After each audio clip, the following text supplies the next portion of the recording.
Luna was 17 when she saw the world break for the first time. The house where she lived with her parents already smelled like abandonment. The plumbing leaked, the power went out, food was rationed.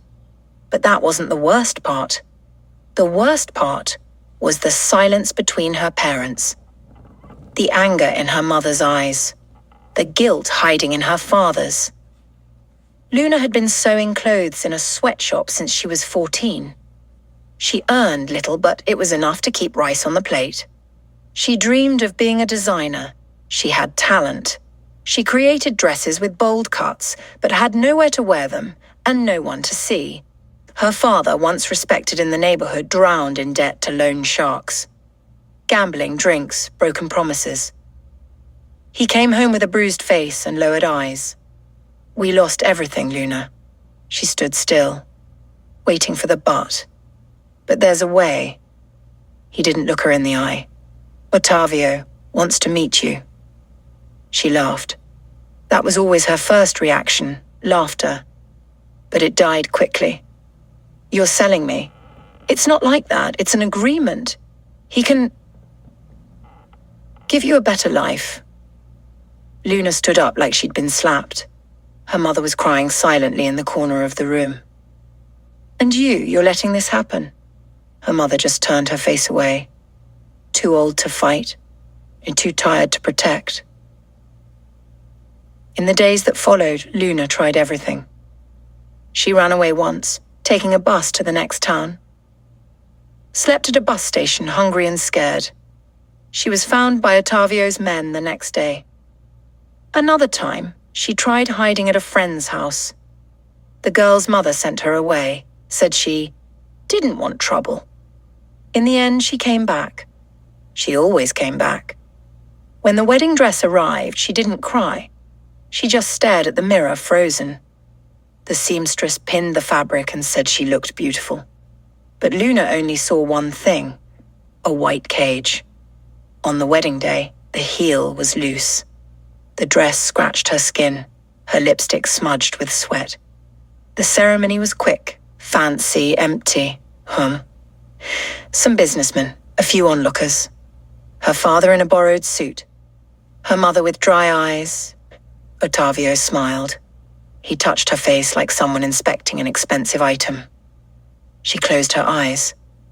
At the reception, everyone seemed happy for her. "She's a lucky woman now," they said. But no one asked if that's what she wanted. During the first dance, Luna barely touched his body.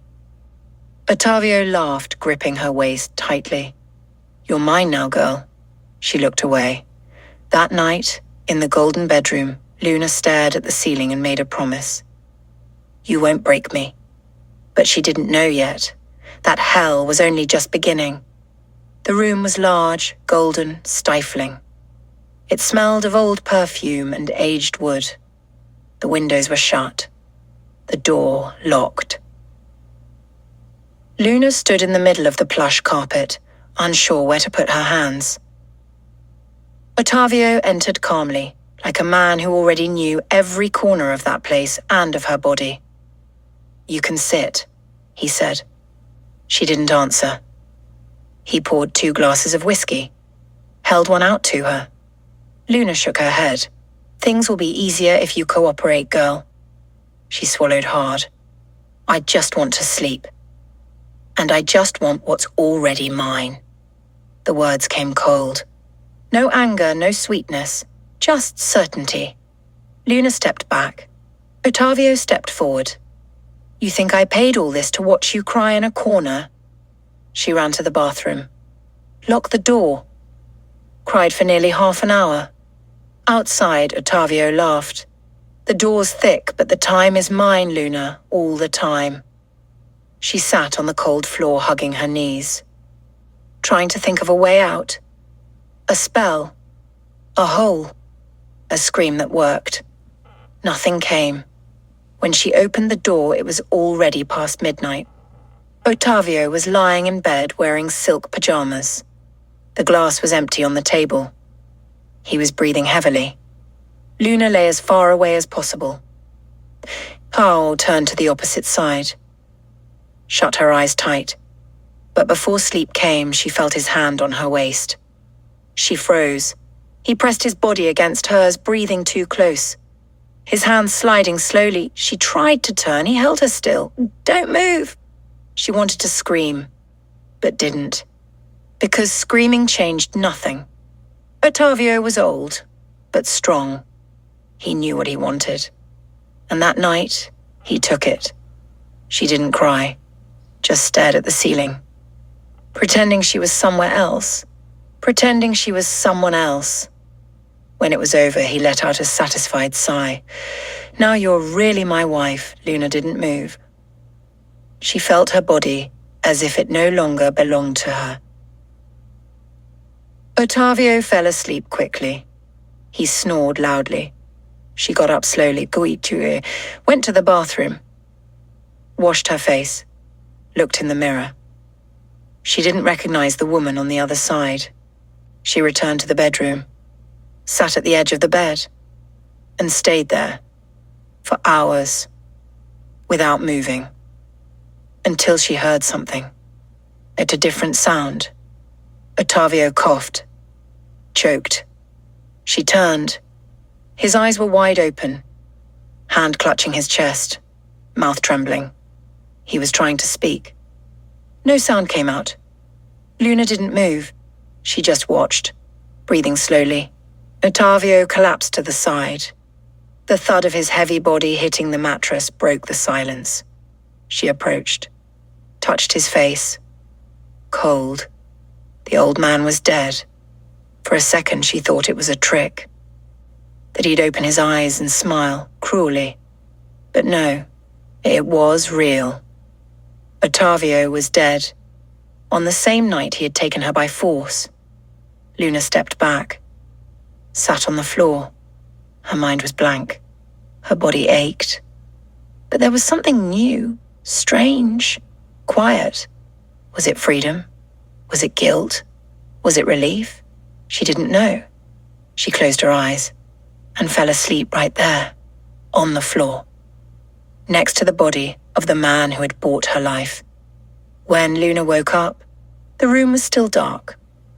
Ottavio's body was still there, motionless, heavy, cold. It felt like the night hadn't ended. She stood up slowly, called the house security. A sleepy voice answered on the other end. "I need help. Ottavio is dead." Half an hour later, the mansion was full. With a doctor, security, a lawyer, a private nurse. Everyone moved like they had already expected this. Luna remained silent, wrapped in a thick robe, sitting on the edge of the bed where everything had happened, staring at the rug. No one questioned her. No one blamed her. Ottavio was already old. And according to the doctors, his heart had been failing for years. The news spread fast, and the same day Luna made headlines on local gossip sites. Widow inherits millionaire fortune after a sudden death of Ottavio Cardoso. Luna, the girl who became a lady overnight. The neighbors whispered in the streets. Some called it punishment, others luck. The next morning, the family lawyer scheduled a formal meeting. In the main room of the house, seated on leather chairs, Luna listened in silence. Mr. Ottavio left no legally registered children, the lawyer said, scanning the documents. Which means that, as his legal wife and only named heir, everything passes to you, Mrs. Luna. She didn't respond. The lawyer continued. The mansion, the bank accounts, shares in the construction company, the car fleet, all yours. And there's also a vault with some family jewels. We'll need your signature for release. Luna held the pen but hesitated.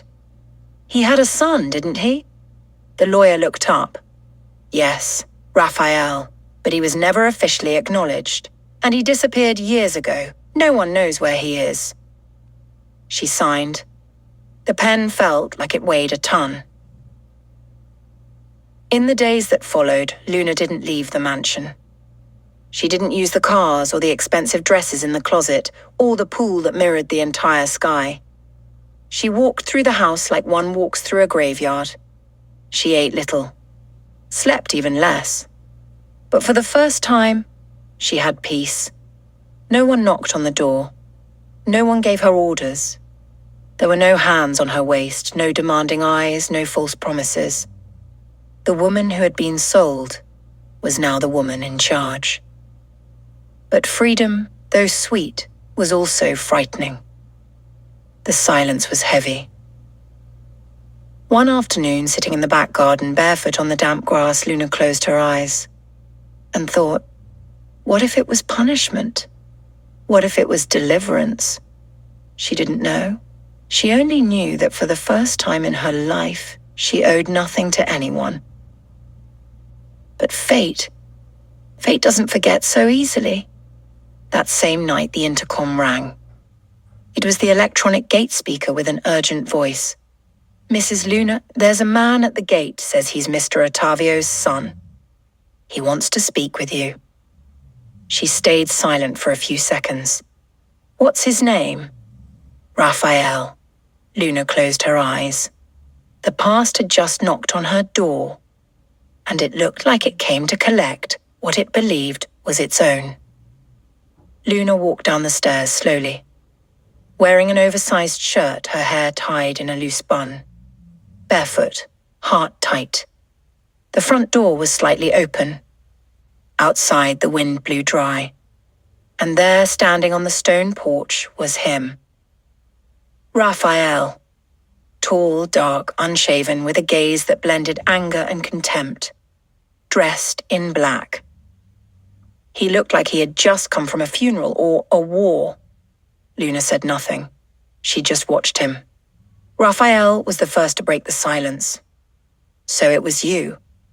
The famous widow who got everything with a single signature on. She held her ground. And you're the son who never showed up. He stepped forward. Eyes narrowed. I never needed to show up, and even so, all of this should have been mine. But it's not. Her words came calm, firm. Raphael gave a slight smile, but it didn't reach his eyes. You think I'll let this go? You really think I'm going to stand by while some random girl takes my family's place? Luna crossed her arms. I was forced to marry your father. He bought me. Literally. And now that he's dead. He left everything to me. Does that bother you? Raphael gave a dry laugh. Everything about you bothers me. The posture, the silence, this victim act. You're clever, Luna. You got what you wanted. But that won't work on me. She took a breath. I'm not afraid of you. He stepped closer. Now the two were only a few feet apart. The air between them grew heavy. You don't have to be afraid. You just have to be ready. She held his gaze. Ready for what? Raphael looked around. At the massive house, the garden, the marble columns. Everything that should have been his. For war. In the days that followed, Raphael settled in the city. Rented a modern loft near downtown. But every day, he found a way to show up. He sent messages through the family lawyer. Challenged every document, every bank account, every square meter of land. Filed lawsuits, demanded a review of the will. Claimed undue influence. But nothing worked. Ottavio had left everything in legal order. And Luna was, in fact, the sole official heir. Still, Raphael didn't give up. And Luna began to be bothered by something else. He watched her. Wherever she went, he was there. At the courthouse, at the supermarket, at the memorial mass. It was as if his anger had turned into fascination. Or maybe something worse. One afternoon, she found him sitting at a cafe in the mall, alone drinking black coffee. He saw her from a distance and waved. She thought about turning away, but walked toward him. How long are you going to follow me? Raphael smiled. Until you admit you feel something. Feel what? He leaned his elbows on the table, tilted his body forward, slowly. That between us, There's something that isn't just hate. She bit her lip, looked away. You're the son of the man who forced me, who broke me. And you're the woman who inherited everything that was mine. So why are we still here, talking? Raphael didn't answer. Neither did she.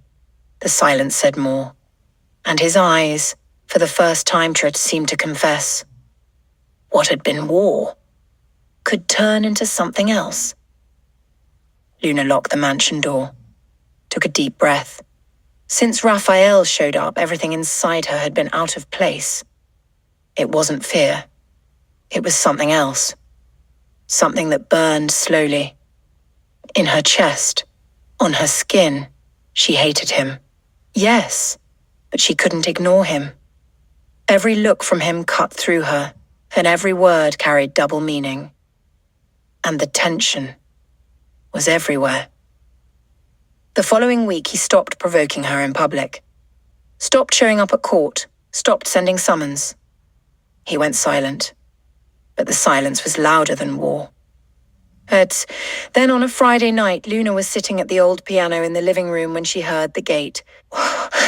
She wasn't expecting anyone. When she opened the door, he was there, soaked from the rain. No umbrella, breathing heavily, and with a look, worn out. I need to talk to you. She didn't answer, but stepped aside. He walked in, took off his wet coat. His hair dripped. His boots marked the marble floor. I didn't come to fight, he said. I came because I can't pretend anymore.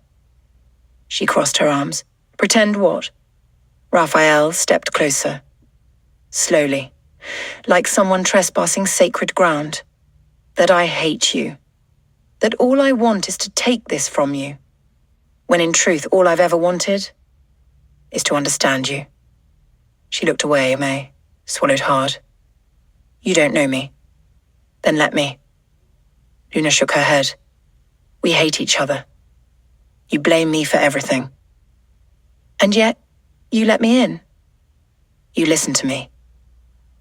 And you look at me like you want to push me away. And pull me closer at the same time. She closed her eyes. You're the son of the man who hurt me. And you're the woman who changed everything I believed about him. Silence. He stepped closer. Now they were close. Close enough for her to smell the rain on his clothes and feel the heat of his breath. Tell me you don't feel it, he whispered. She bit her lip. She had 1,000 reasons to hate him. But at that moment, none of them made a sound.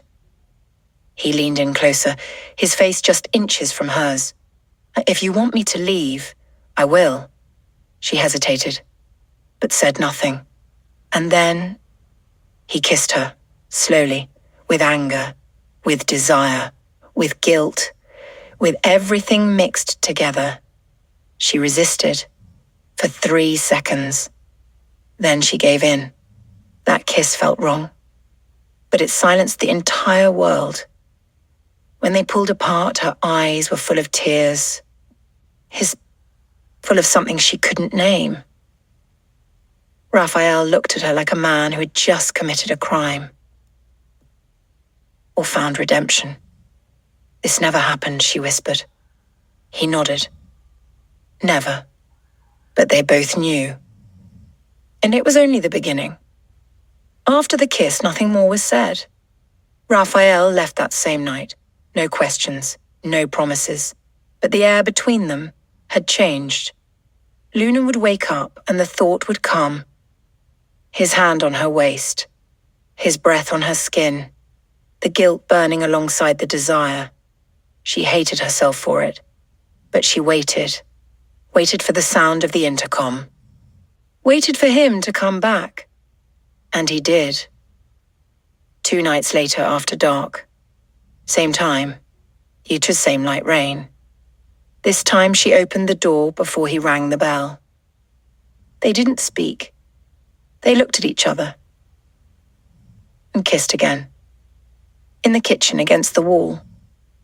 In the living room, on the old couch, with urgency, with fury, with hunger.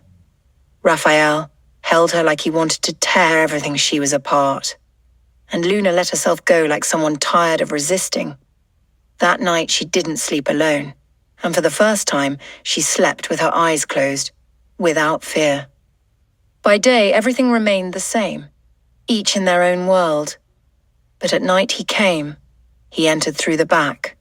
He knew where to step without making a sound. He knew how to undress without turning on the lights. It was like an old secret the body already remembered. They didn't speak of Ottavio. They didn't speak of the will or the lawsuits. They didn't speak of anything that might push them apart. They just looked, touched, belonged. But the world always finds out. One ordinary afternoon, Luna went out alone, to a pharmacy downtown. Raphael happened to show up at the same place. Someone saw. Someone talked. And the next day the story spread between the lines of the town. Ottavio's widow seen with mysterious young man in intimate moment. She read it and felt her stomach sink. Raphael texted, "We need to be more discreet," she replied. "Or we need to stop." He showed up that same night. "Are you really going to tell me this was all a mistake?" She looked him in the eye. "I don't know what this is anymore. This is ours. This is forbidden, Raphael." He touched her face. "Everything intense is. But danger didn't only come from looks." One day, Luna received a summons. A new attempt to challenge the will. But this time with a new detail. Intimate relationship between heiress and descendant of the deceased with possible emotional manipulation. She knew immediately. Someone was watching. Raphael denied any involvement. "I wouldn't do that. You have to believe me." But Luna no longer knew who to believe. What had once been passion was now risk. Even so, they didn't stop. The meetings became rarer, quicker, more urgent. Once they met at a roadside motel. Another time in an empty house Raphael knew. Each time the kiss was deeper, the embrace longer, the gaze more desperate. It felt like the whole world was against them.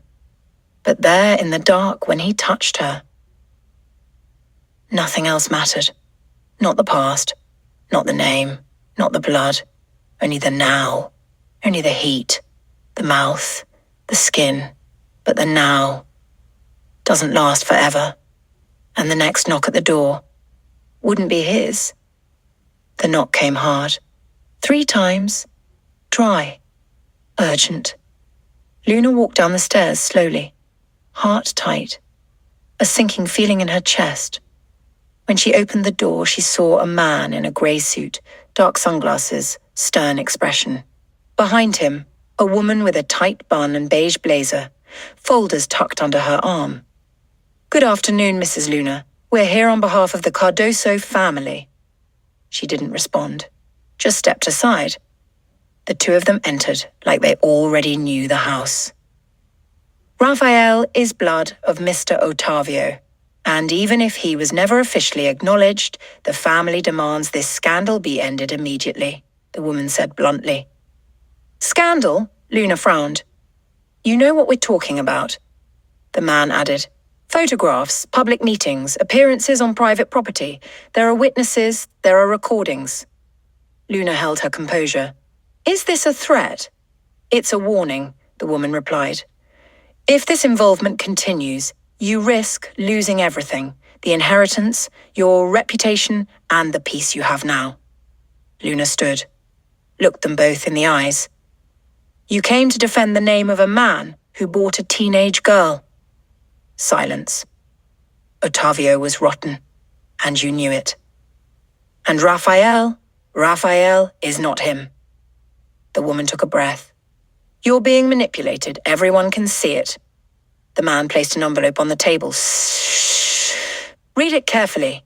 There are documents, allegations, and a new court petition. If you're smart, you'll walk away." They left without waiting for a response. Luna stood still, the envelope burning on the table. That night she didn't sleep. Raphael showed up, but she didn't open the gate. "Luna, what happened?"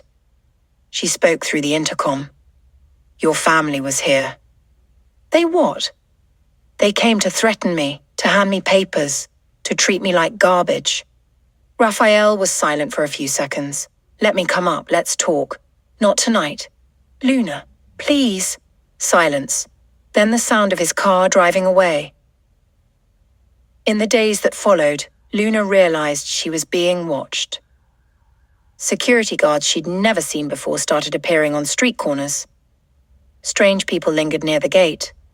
Silent phone calls in the middle of the night. She went to the market and noticed two women whispering near the dairy section. "That's her, the widow who ended up with the son." In the bank line, an old man said loudly, "Back in my father's time, that was a crime." Luna returned home and locked every window. Silence had become the enemy. Raphael called many times, sent messages, no reply, and click, until on a cloudy afternoon he showed up. He jumped over the back wall, came in through the kitchen. "This can't end like this." She jumped, nearly dropping her teacup. "Are you insane?" "No, I'm in love." She turned her face away, eyes filled with tears. "They're going to destroy me, Raphael." "Then let's run away." "To where?"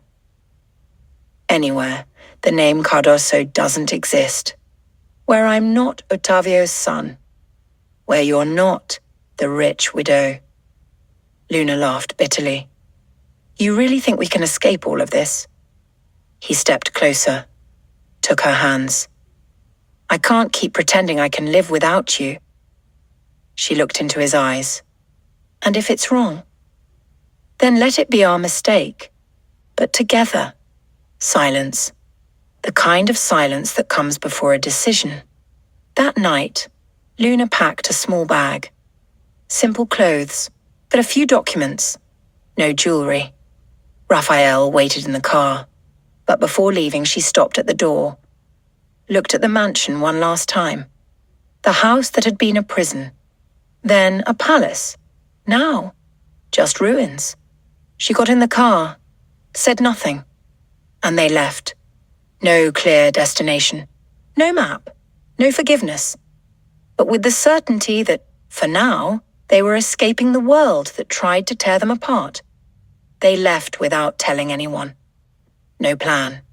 Just road, silence, and the two of them. They stopped at a simple inn in the countryside. Rooms with old furniture, the scent of wood and light mold. Luna opened the window and took a deep breath. Here at least no one knows us. Raphael dropped the keys on the dresser. And even if they did, they wouldn't judge us. Everyone judges, Raphael. Then let them. I just want you. She looked at him but didn't answer. The days passed slowly. She learned to bake bread. He helped at the corner store. At night they slept wrapped around each other. No guilt, no questions. But the past doesn't forget so easily. In the third week, Raphael was recognized by a reporter from a regional newspaper. "Aren't you the son of builder Ottavio Cardoso?" Raphael didn't answer. Left immediately. 2 days later, a black car appeared in front of the inn. No city plates. No identification. Luna saw it through the window and felt her stomach drop. They had been found. Back in the room, she broke down. "We can't live running forever, Raphael." "Then what do you want to do?" "I want to live for real. No fear, no hiding, no half-light. You want to go back? I want to choose." That night, Luna stayed in the room alone. Raphael left. Said he needed to think. Walk. Breathe. Hours later, she got a phone call. It was the family lawyer.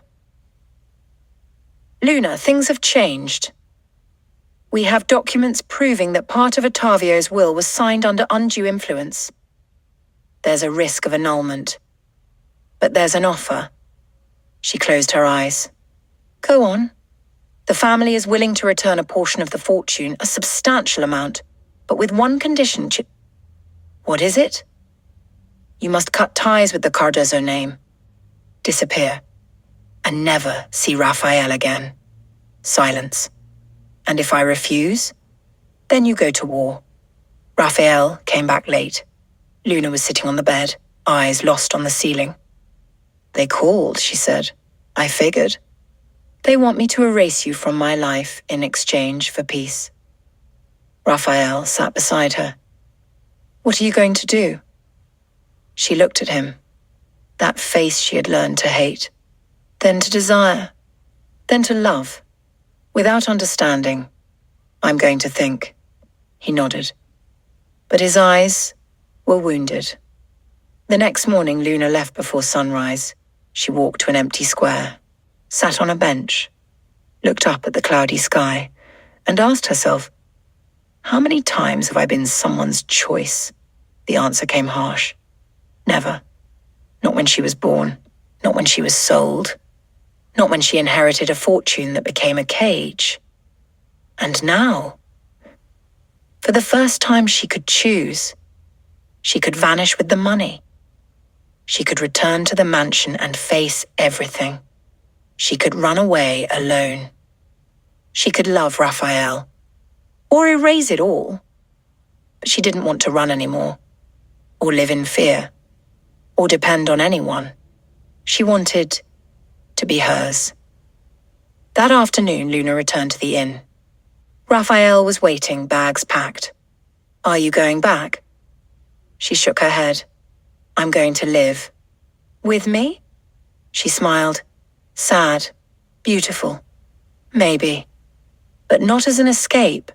She took her small suitcase, handed a letter to the innkeeper. When the press comes, give them this. And she left. Alone. No mansion. No last name. No gold. No guarantees. But with something new in her chest. Freedom. What will happen to Luna and Raphael? Subscribe to the channel, turn on the bell, and come find out.